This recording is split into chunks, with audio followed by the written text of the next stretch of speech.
Your good Heavenly Father, we praise and thank you for your goodness, for your mercy, for your loving kindness. Salamat sa pagbibigay mo ng kalayaan sa amin na mapurihan ka, Panginoon. You can sing at the top of our voices and we can worship you. Sa sandaling ito, Panginoon, patuloy na kumilos po kayo sa aming kalagitnaan. Ang katotohanan nyo ang siyang malagay sa aming harapan. Maunawaan namin at ito ay maipamuhay. Pagpalain niyo po, Panginoon, ang bawat puso na naghahanap sa inyo ngayon, matagpuan nawa kayo. Ang aming mga katanungan nawa ay masagot. At pati mga bagay na hindi namin itinatanong, ay maalala namin itanong. Nawa, Panginoon, ang iyong kaluwalhatian, maghari sa aming dako. Rule in our hearts, O Father, dwell in the hearts of your people. And in the name of Jesus, we drive away any attempt of evil to be present, and any spirit of falsehood and lies of division, and spirits that will derail our worship, we command to leave in the name of Jesus. Welcome you, Holy Spirit. Dwell upon us. Kasihan mo nga nawa kami, tunghayan, bigyan ng kakayahan na maunawaan ang malalim na hiwaga ng salita ng Diyos at maibigyan ng lapat ito sa aming buhay. Mangusap po kayo, aming Ama. We have gathered to hear you, not any human being but you. Use your servant as an instrument, but speak to all of us. We seek you, Father, confident that you hear, as we ask in Jesus' mighty name. Amen. Much of the meaning, much of the substance and beauty of life is shaped by who loves us. Di po ba? Sino ba ang nagmamahal sa atin? Minsan tuwang-tuwa ang isang bata dahil ipinagmamalaki niya ang pagmamahal ng kanyang magulang. O kaya naman ay ipinagmamalaki ng isang asawang babae ang pag-ibig ng kanyang asawang lalaki. Young people delight in the love of the people that they like and that they love. People bask in the love of their spouses, children, family, friends, etc. Pero na-realize na po ba natin that God loves us? Lagi nating sinasabi, lagi nababasa, pero kumisan hindi ganap na naunawaan. So, we're talking about love, God's love. Kumisan merong mga cartoon, He loves me not, she loves me, she loves me not, she loves me, tapos tuwa na tayo. Pero anong dapat ang tuwa na dumapo sa ating puso kung nating pagtanto at naisip na mahal tayo ng Diyos? And what and who is the object of God's love? We know that God is love. Lagi sinasabi sa Bible, God is love. Ang ating Diyos ay Diyos ng pag-ibig. And the object of that love is man. Tayo. Sabi sa 1 John 4:10, this is love. Not that we loved God, but that He loved us and sent His Son as an atoning sacrifice for our sins. Pagka di po ba tayo in love, yung lagi na tayong masaya? Pagka in love ka, kahit na bulaklak, iningin mo. Kahit tinitingnan mo lang sopas, akala mo may kung ano ka nababasang love letter. Iba kasi yung in love eh. Pero, kaya natin dapat lalong ma-develop yung ating love affair with God. Kasi yung mga taong minamahal natin, kuminsan nandyan, kuminsan wala. Minsan minamahal din tayo in return, kuminsan hindi. Pero pag ang love affair natin is with God, it's a constant. It's always there. With or without people. Better if there are people around, but even without, you can survive. And not only survive, but also remain happy. Sabi, this is love, not that we loved God, but that He loved us. Hindi siya nagmahal dahil minahal natin siya muna. Siya ang naunang magmahal sa atin. At ang patunay nun, ipinadala ang kanyang bugtong na anak, ang kaisa-isang sariling anak, bilang bayad sa ating kasalanan. Kuminsan gusto nating patunayan na mahal tayo. Gusto mo bigyan ka ng singsing, bigyan ka ng relo, padala ka ng card, ng bulaklak, maalala ka. Pero ano pa ba namang patunay ang hihigit dun sa God sent His only Son to die in our place? Ano pa kayang pagdududa ang maaring pumasok sa ating isip na mahal nga tayo ng Diyos at napakasidhi at napakasagad nung pag-ibig na yon? So, what is the nature of God's love? Tayo yung object. What is the nature? First of all, it is a great love.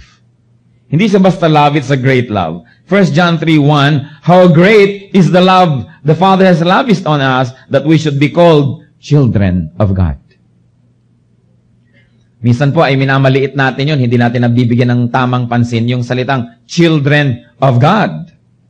Minsan sabi natin, oy, anak siya ni ganon, big time, ganitong apelyido, ganon ang bahay, nakatira sa ganon, anak ni ganyan. Yung anak ng Diyos. Such is the greatness of God's love that we who are sinners, who have been sinners, can be called children of God. It is the greatest relationship that you can ever have to become a child of God. So, what else is the nature of that love? It is boundless. Yun ang pag-iibigan ng mag-asawa, sinasabi, till death do us part. So, pag namatay na yung isa, pwede na uling mag-asawa yung isa.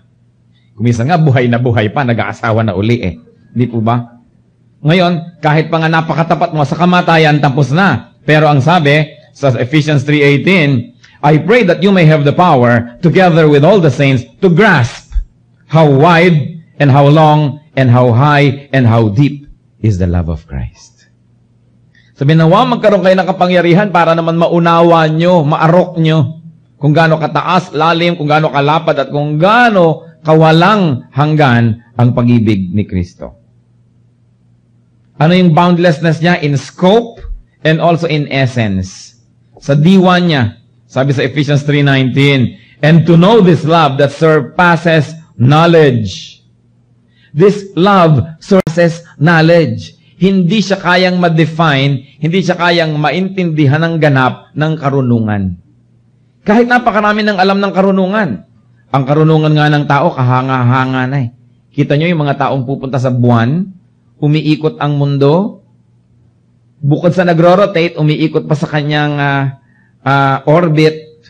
Pagkatapos yung pupuntahan na buwan, umiikot din, pero naggagalawan niya mga yan, yung sasakyan talagang doon nga nagpupunta sa buwan at hindi kung saan napunta. Hindi po ba? At napaplano nila dito talaga ito maglaland. Perfect rendezvous of celestial bodies, of heavenly bodies. Ang galing-galing na nga ng tao. Maaoperahan ng kaloob-looban ng iyong katawan nang hindi man lang bubuksan. Ang galing na ng tao. Puso ng may puso, ikakabit sa'yo. Pero ang sabi, kahit anong talino, anong kagalingan, hindi kayang maunawaan at masukat ang ibig sabihin ng lawak at kadakilaan ng pag-ibig ng Diyos. Ganon siya kadakila. In essence, sabi niya, it is a love that surpasses knowledge. Hindi mo siya maunawa, hindi mo siya maintindihan. And of course, boundless also. Great also, and also, the love of God is permanent. Permanent. Kaya yung iba, mga takot na takot ng umibig, mga pagod na puso, kasi naibig din naman sila, pero yung pala, MWF lang sila. O isang linggong pag-ibig lang sila, tapos hindi na. Pero ang pag-ibig ng Diyos, permanent. Sabi sa Romans 8:35, who shall separate us from the love of Christ? Shall trouble or hardship, or persecution, or famine, or nakedness, or danger, or sword? And then it goes on in the next verse, neither height nor depth, nor anything else in all creation will be able to separate us from the love of God that is in Christ Jesus our Lord. Ka-permanent. That when God loves us and we reciprocate that love, our love for Him will strengthen us in any case that nothing can separate us from the love of God. Naranasan na po yan ng napakaraming mga Kristiyano all over time. Mga sinusunog, ipinapakain sa leon, tinotorture, hinuhuli, pero hindi sila sumusuko sapagkat walang pwedeng maghiwalay sa kanila sa pag-ibig ng Diyos. This is the greatest love story. Ang mga pinipilahan sa mga pelikulang mga kung anong love ni Juan kay Juana, love ni Pepe kay Pilar, pero mga illusions. No matter how great our love is for human beings, this is the greatest love we can ever have. Ang tanong nagbe-benefit po ba tayo from this love? Do we have this love life? Kaya kumisan, kumusta ka? Eto, loveless. Bakit tayo pwedeng maging loveless? Eto nga yung greatness ng love ng Diyos. Kasi nakafocus lang tayo, we're fixated on romantic love. At pag talagang romantic love lamang ang tinuunan nyo, talagang madalas loveless.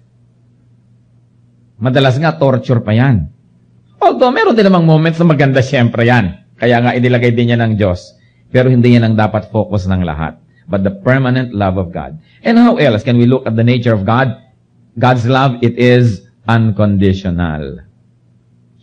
Walang patakaran. Pambihirang pag-ibig ito. Romans 5:8, but God demonstrates His own love for us in this. While we were still sinners, Christ died for us. Kailan po ba namatay si Kristo para sa inyo at para sa akin? Nung bang born again na tayo? Nung bang tinanggap na natin siya at nung nagpapakabandal na tayo? Hindi po ba? Nung hindi pa natin siya pinapansin, hindi pa natin siya kinikilala, makasalanan pa tayo, nabubuhay pa tayo sa kasalanan, that's when Christ died for us. Nauna siyang umibig. Inibig niya tayo nung di pa tayo kaibig-ibig. No, ang humanity may kasalanan, destined to go to hell, destined to what? Eternal destruction. That's when God decided that He would die for us. Etong tanong, kung nung araw na hindi pa tayo ligtas, kung nung araw na hindi pa tayo nahuhugasan ng dugo ni Kristo, kung nung araw na nabubuhay pa tayo sa kasalanan at sa kadiliman ng ating mga kung ano-anong mga relihiyon, at kung nung araw na malayo tayo sa Diyos, minahal na niya tayo, di ngayon pa kaya lalo? Na nahugasan na tayo, na kay Lord na tayo, kahit paano nagsisikap na tayong magpakabanal, kinakalimutan na natin yung mga nakaraan, kahit paano tinatalikuran natin yung ating mga bisyo at mga maling relasyon, ngayon pa kaya tayo hindi lalong kamahal-mahal at kaibig-ibig sa tingin ng Diyos? Kung nung araw nga, hopeless, children of darkness, children of Satan, minahal, ngayon pa, na kumikilala na sa Diyos. It's a very unconditional love. And another thing, it's very initiative. Adjective, yung gamit ko sa initiative. Okay? Hindi noun. It's very initiative. It initiates. Siya ang nagpaumpisa ng pag-iibigan. Nung hindi natin pinapansin, hindi natin kinikilala, nun niya tayo inibig. Ngayon pa kayang pinansin na natin at kinilala. Mas kinalilimutan paminsan-minsan. Di lalo na ngayon tayong mahal ng Diyos. Kaya dapat walang taong sinasabing loveless ang buhay ko. And what else will characterize God's love? It is very sacrificial. So John 15:13, greater love has no one than this, that one lay down his life for his friends. Ano pa nga naman daw pag-ibig ang mahihigit doon sa inaalay mo ang iyong sariling buhay para sa iyong minamahal? And the Lord has done that. The Lord offered His life for all of us. Kaya sino man ang tatanggap ng pag-ibig na yon, ay matatanggap yon. Pero pwede nyo rin naman tanggihan. Pero sino man ang handa na tumanggap nun, ay tatanggap nun. How else is the love of God described? It is a very comforting love. Philippians 2:1. If you have any encouragement from being united with Christ, if any comfort from His love, blah, blah, blah. In other words, there is love and there is comfort in that love. Kung minsan may nagmamahal sa atin pero very uncomfortable, minamahal ka nga pero pinoposes ka. Sinasakal ka, ikinukulong ka, hindi ka na makapunta dito at makangiti doon, hindi mo nagawa ito at hindi mo na magawa yon, ginawa ka na niyang property. So mahal mo nga ako pero ano nangyari sa akin? Naging mo akong ari-arian. Ipaling dito, ipaling doon, pahingahin dito, huwag pahingahin. Yun ang nangyayari because many people who love smash to pieces the object of their love. But the love of God is comforting. The love of God liberates instead of imprisons. The love of God allows you to be the best person that you can ever be.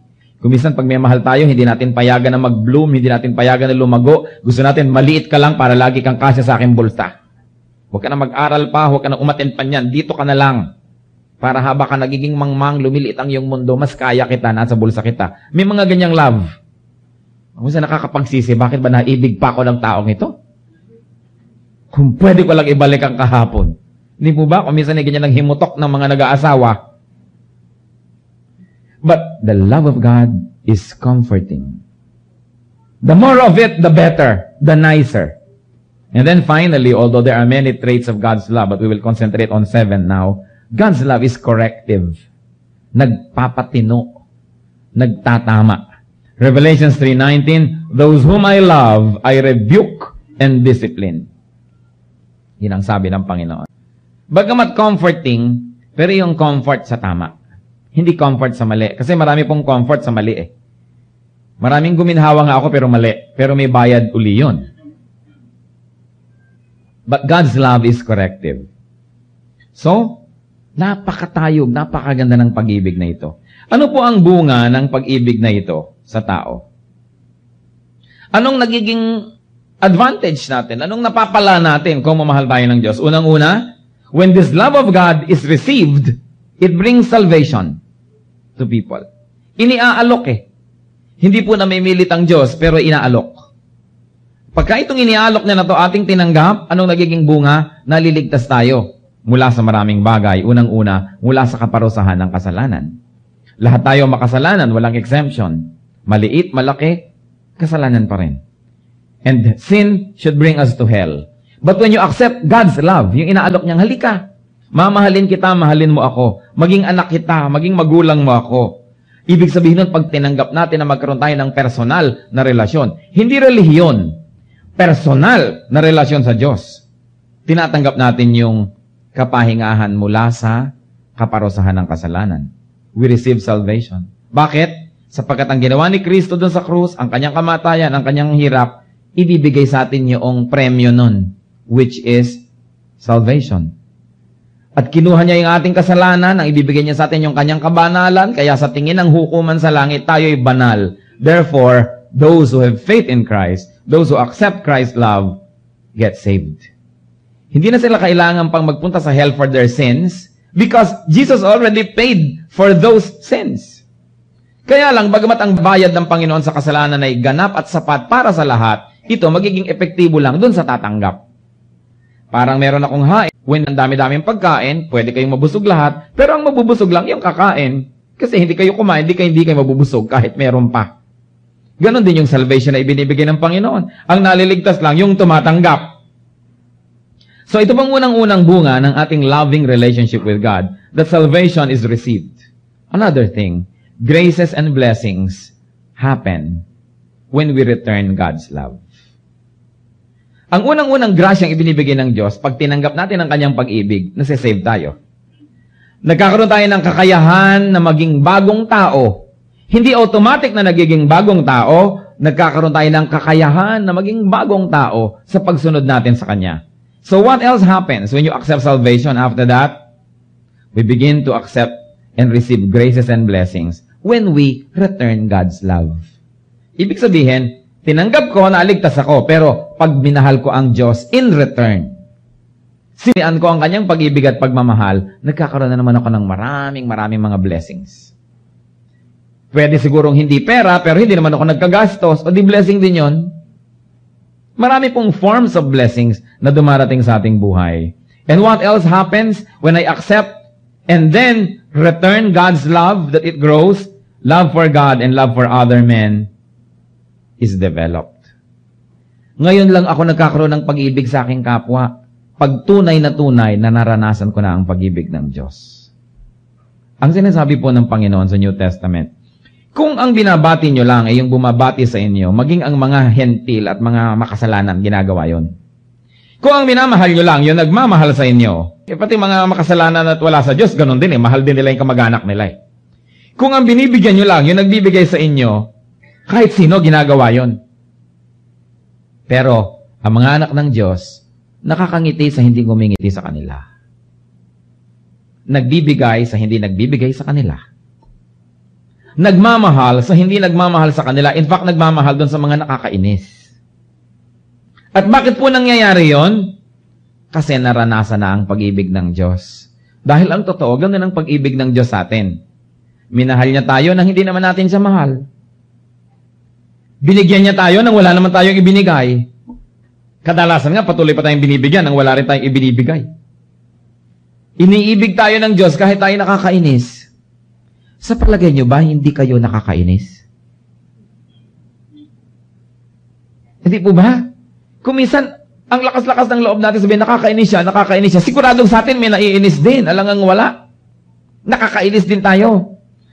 At kung tituusin, ang nakakainis ay yung kabaligtaran mo, yung hindi mo pareho mag-isip, hindi mo parehong ginagawa, nakakainis yun. Hindi ba kabaligtaran tayo ng Diyos madalas? Ang banal-banal niya, ang dami-dami natin kasalanan, ang dami-dami niyang gustong gawing mabuti, tayo naman, ganito lagi, kakontra ng kakontra, nakakainis tayo. Pero mahal tayo ng Diyos. Yun ang pagmamahal na hindi maisip ng 10 scientist. Hindi kayang abutin ng mind, ng brain, ng intelligence na pinag-uusapan natin kanina. Nasaan ang logic ng pag-ibig na to? Ba't wala namang itinatanim umaani?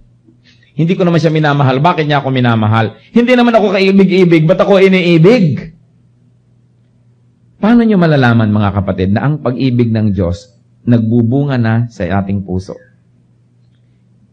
Pag yung unconditional love niya sa atin, nauulit na natin sa iba. Aba, namamahal ko na yata yung hindi ka mahal-mahal. Bakit ganon? Bakit nababati ko na yung mga hindi bumabati? At saka hindi plastic, totoo sa puso ko. Bakit ako, kapatid? Nagbibigay, hindi ako pinasasalamatan. Hindi bale, nagbibigay pa rin ako. Para yatang umaandar na yung pag-ibig ng Diyos sa akin. Kung paano niya ako inibig, nakakaibig na ako ng ganong paraan sa iba. Kaya po, mga kapatid, I like to challenge you, isa yan sa mga major real tests. Kung gaano katotoo yung God's love in our hearts. Because those that experience God's love also give it away.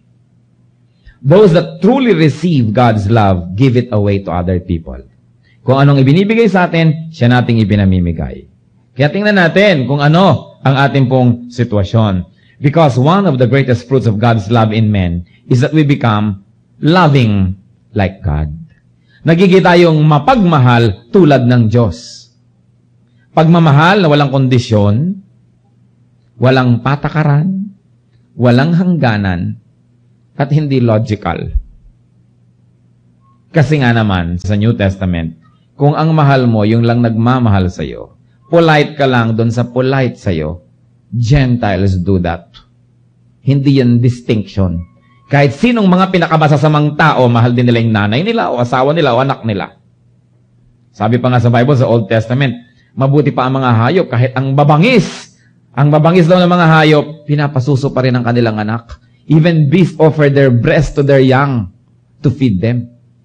So yung kabutihan, dun sa mga malapit sa'yo, hindi yun pang-award. Hindi yun bukod tangi, hindi yun kakaiba, normal lang yun. Pero sinasabi, ang tunay na anak ng Diyos, above the normal. Ang pag-ibig niya, lumihigit sa pag-ibig ng mga hayop at pag-ibig ng masasamang tao. Ibig sabihin na iibig niya ang hindi kaibig-ibig. Yung love na yon, napakaganda pong isipin. Kaya ang tanong, kung hindi ako ganon, bakit hindi ako ibigin? At ito bang pinag-uusapan nating pag-ibig, hindi emosyon. Hindi yung, I miss you. Hindi yung ganon. Kundi yung, tinatanggap kita, bagamat gusto kong makatulong para ka mag-improve palalo, pero kano ikaw, tinatanggap kita to begin with. At pagkatapos, gagawa kita ng mabuti, kahit di mo ko ginagawa ng mabuti. Yun ang pag-ibig, to be committed to somebody's well-being. No matter what. Hindi kailangan maging emosyonal.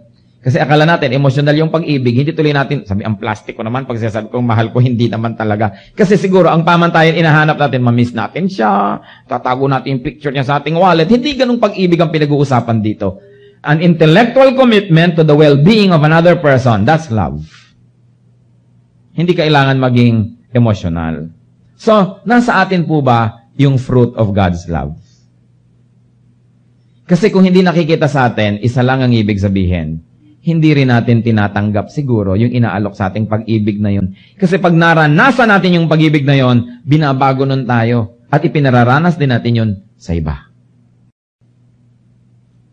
What are the demands of God's love? Siyempre, balance. God is a God of balance. Lahat ng may left, may right, lahat ng may up, may down, lahat yan binabalance. So when God gives love, meron din siyang demand. People who receive God's love should love God in return. At kung minsan napaka-abstract, how do I love God? So pinadali ng Diyos. Whatever we do to the least of His people, we do to Him.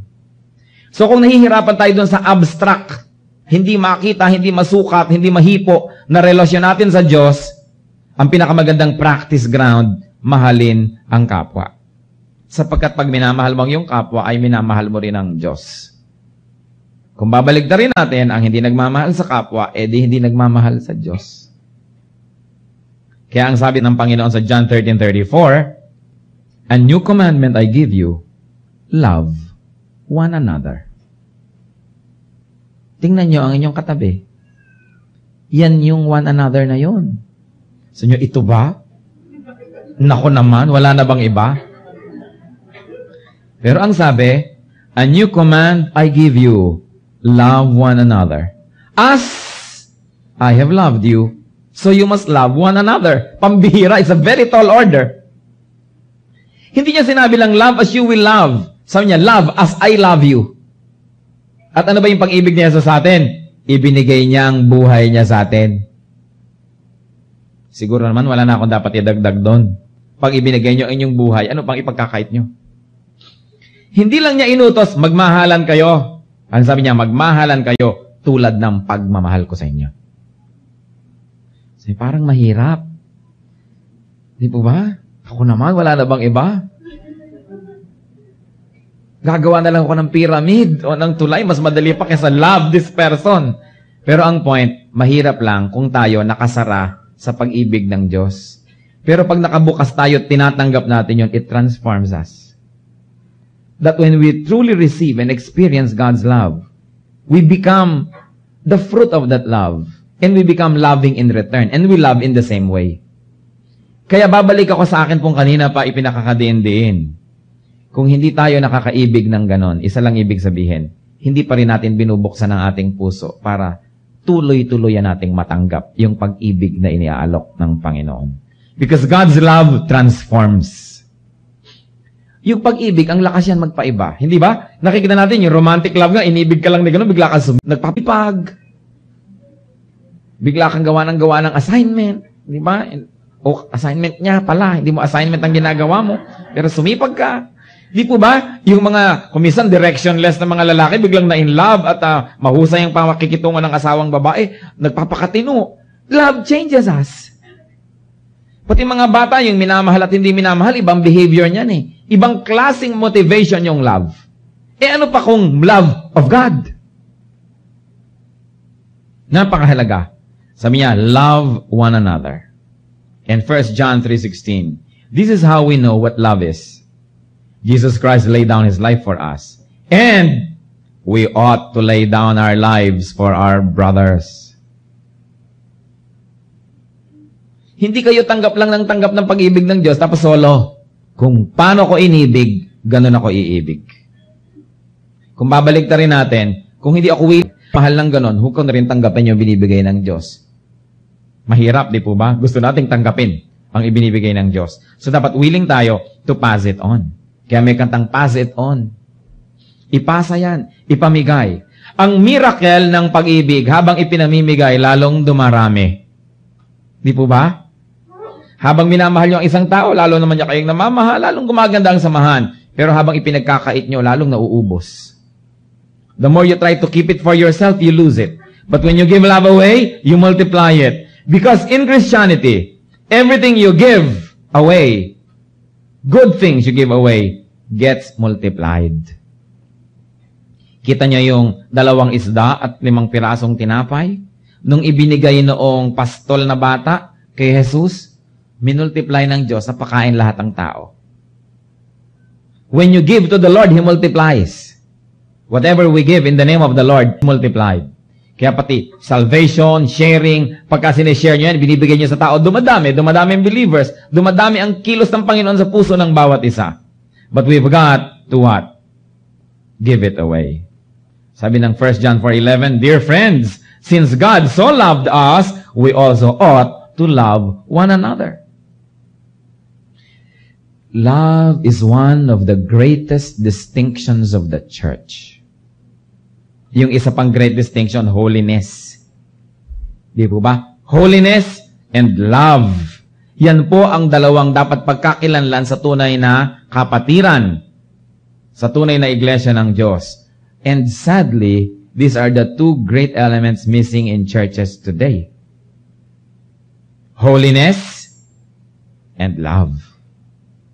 Kasi kung wala ng holiness, di para na lang tayong Lions Club, Kiwanis Club, di po ba? Waling-waling preservation society. Nakikita-kita tayo, nag-uusap-usap tayo, meron din tayo isang manual, kasi ang mga club, may mga manual din yan, may mga pamantayan. But without holiness, the church is no longer distinct. Para ka nalang Alpha, Phi, Omega, kung ano-ano mga sorority, samahan, may goal. But holiness makes the church distinct. And number 2, love. Ngayon, yung iba, ang daming love. Ganyan nga yung mga kulto, pati asawa ng may asawa, asawa na rin eh ganon. Marami pong ganong kulto, kasi ang come on nila, love. Ang meaning naman sa kanila kasi ng love sex. Maraming ganon na cult. Nagiging come on nila yon for people who are sexually obsessed to join them. So hindi lang dapat love, holiness, kambal yun. Kasi love without holiness can be poisonous. Love must be tempered by holiness. And holiness is expressed through love. Ano kaya ang mangyayari? Bakit ang mga churches ngayon talaga kulang na kulang yung love? Sabi nga, in near the end times, most love in men's heart will grow cold. And it is happening. There is very little love going on around in the church. Kasi una siguro, lalo yung mga urban churches, dumating at umalis ang mga tao, papalit-palit. Pag nagtampo ng konti, si ganun, lipat sa kabilang church. Anong sabi sa Deuteronomy 6:5? Love the Lord your God with all your heart and with all your soul and with all your strength. Napakalalim ng hinihingi na ito. Sabi, sa panapalagay yung misis ko dito, parang wala yata. Diba? Saan panapalagay yung anak ko rito, yung nanay ko? Hindi naman sinabing huwag kayong magmahal ng iba eh. Pero sinabi, ang number one, Diyos.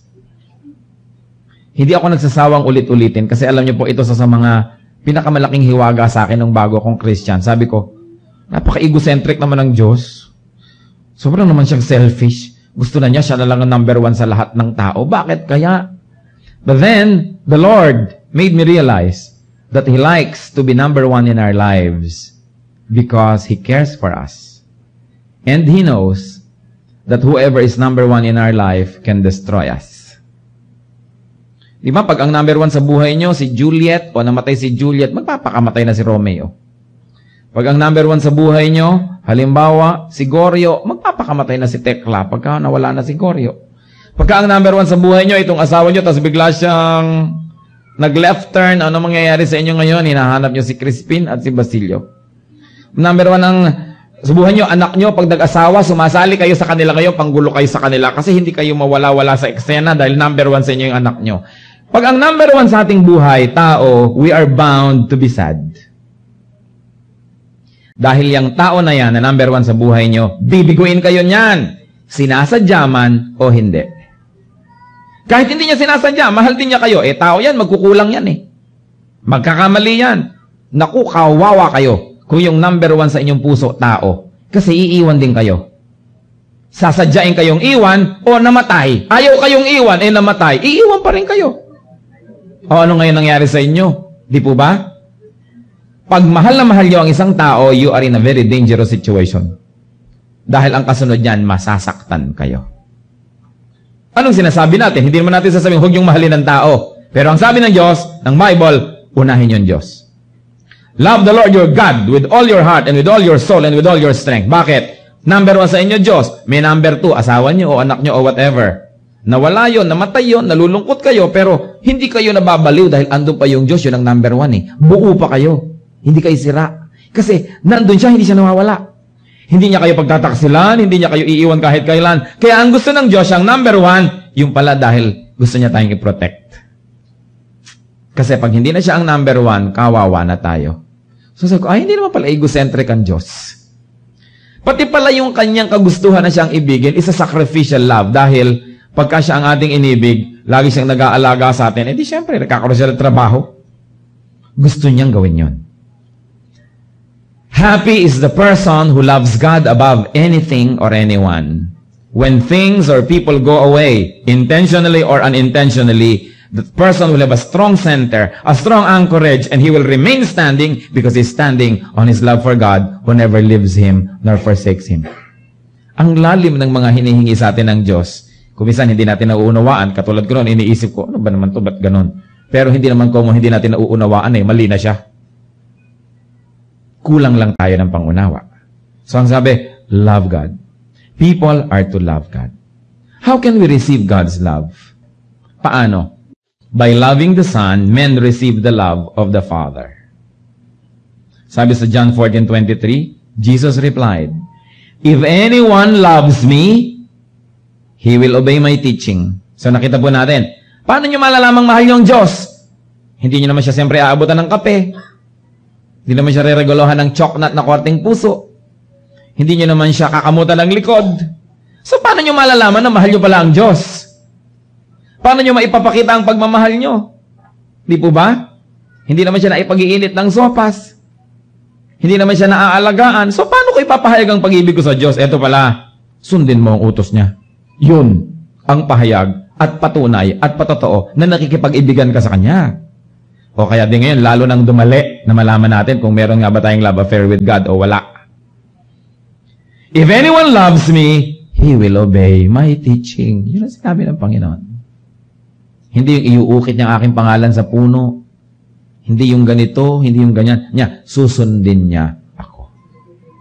Now we are bringing down a very, very high-sounding abstract concept to something that we can really understand. That to love God is to obey Him. Ganun kasimple. So hindi siya emotional. Bihira rin naman sa atin yung emotionally attached with God. Although that's nice, I think, no? Pero hindi naman laging emosyon yun eh. Love is obedience. Obedience is love. Sabi niya, if anyone loves me, he will obey my teaching. May bunga pa yon. So, mahal ko si Jesus. Susundin ko ang kanyang mga inuutos. Ang sabi dito, John 14:23, my Father will love him, and we will come to him and make our home with him. Can you imagine? You like the Father to love you? You like the Father and the Son to live in you and make their home in you? Isa lang gagawin natin, love Christ. How? By obeying Him. Obedience is a very, very important aspect of our faith. Akala nung iba, pag alam nila yung nakasulat sa Bible, magaling na sila. Pero hindi yung alam, yung pagsunod sa alam na yon ang pinag-uusapan. We study the Bible not to increase our knowledge, but to change our lives. Inaalam natin ang mga dapat at hindi dapat para yung mga dapat ay gawin at ang hindi dapat ay huwag gawin. At pag sinusunod ko pala si Kristo, nakikipag-ibigan ako sa Kanya. At iniibig naman ako lalo ng Ama at tinatahanan ako ng Diyos. So, love, holiness, obedience. Important qualities ng mga anak ng Diyos. Ano pa ang ating mga natatanggap? By loving the Son, we receive love. But we can also lose that love. Nawawala rin ang pag-ibig ng Diyos. Hindi po yung pag-ibig na nagdadala ng salvation, kasi hindi pwedeng tanggalin. Kundi yung bonus nun, yung pag-ibig na nagbibigay ng mga fringe benefits at kung ano-ano. We can lose that. Sabi sa John 15:9, as the Father has loved me, so have I loved you. Now, remain in my love. So pag sinabi ni Jesus, remain in my love, ibig sabihin pala, you may not remain. It is possible not to remain in the love of Christ. This is not salvation we're talking about, alright? But the blessing, the protection, the peace, the good graces that we get out of a relation. Kasi kayo, kung mag-asawa, kahit ano pa mangyari, mag-asawa kayo, ganun yun. Kahit save ka na, kung save ka na talaga kahit anong mangyari. Pero hindi naman lahat ng mag-asawa, masarap ang samahan, di po ba? Mag-asawa, pero hindi masarap ang samahan.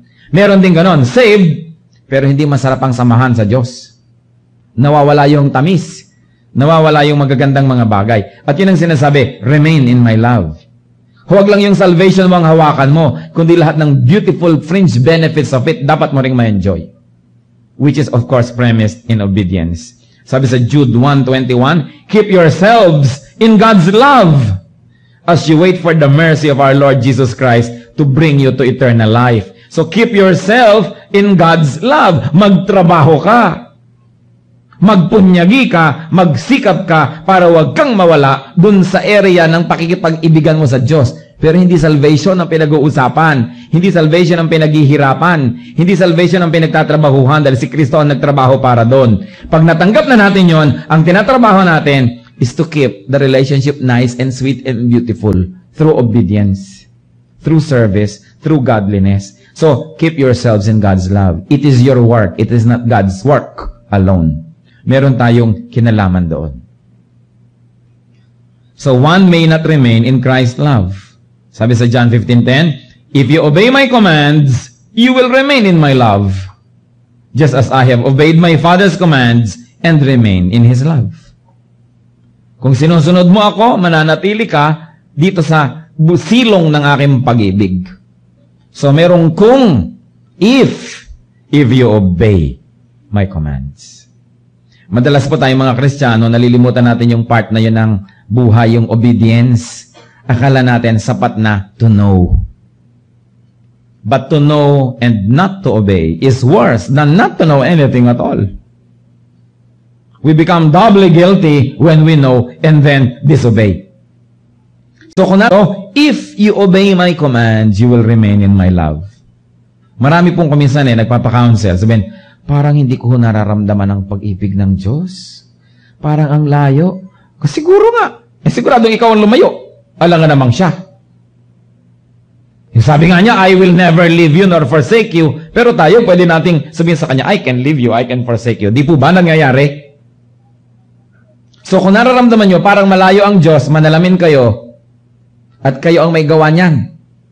Hindi pwedeng Diyos ang may gawa. Kasi ang pangako niya, I will never leave you. I will never forsake you. So, kung wala kayo, therefore, hindi kayo nag-remain. Ibig sabihin lang, hindi tayo nag-obey. Simple ang malalalim na bagay na ito. Let's remain in Christ's love through obedience. God's love is for all men. But only men who open their hearts to receive God's love will enjoy it. God's love in men result in being loving to other people. God's love is to bear fruits. Love may be received. It can also be lost. Not salvation, okay? But life of peace, life of abundance, a life in full of God's graces, it can be lost. Kaya maraming Kristiyano, bagamat saved, bagamat secure ang salvation, walang peace, walang joy, walang prosperity, walang rest, kasi malayo. At kung malayo, hindi Diyos ang lumayo, tayo ang lumayo through disobedience. Let's bow our heads before the Lord and let Him minister to us in a very personal way. Have we fully realized that God loves us? O kung saan-saan natin hinahanap ang pag-ibig? Ano po ang inyong assessment sa ating sarili pag sinukat natin? Malayo ba kayo o malapit sa Diyos? Gusto niyang lumapit. Sa Revelations 3:20, sinasabi niya, I stand at the door, I knock. Whoever opens the door, I will come in and eat with him. So pag wala siya at hindi nyo kasama sa loob, ibig sabihin, hindi nyo pinagbubuksan. Kasi ang sabi niya, I knock. Kaya meron po tayong responsibilidad. Pag matagal ng Kristiyano, kuminsan nagiging ritual na lamang ang pananampalataya, hindi na matamis, hindi na kapanapanabik. I like to pray for groups of people today. Yung gustong magbukas ng puso nyo kay Kristo. Gusto nyo mag-umpisa ng isang loving relationship with Christ. Hindi nyo alam kung nabuksan nyo na ba nun o hindi pa, pero ngayon makakatiyak kayo. If you like to open your hearts to Christ, and you like to say, Oh Lord Jesus, I like to start a friendship, a relationship with you. Tinatanggap ko kayong Panginoon ng buhay ko, tagapagligtas ko, para maumpisahan ang napakaganda nating eternal friendship. Pero alam natin ang Panginoon ay banal, bago natin tanggapin siya, papasukin sa ating puso, kailangang ihingi natin ang tawad ng ating mga kasalanan. Para ring may bisitang importante, naglilinis tayo ng bahay bago siya papasukin. Ganon din ang ating puso, kailangan linisin bago anyayahan ang Panginoon.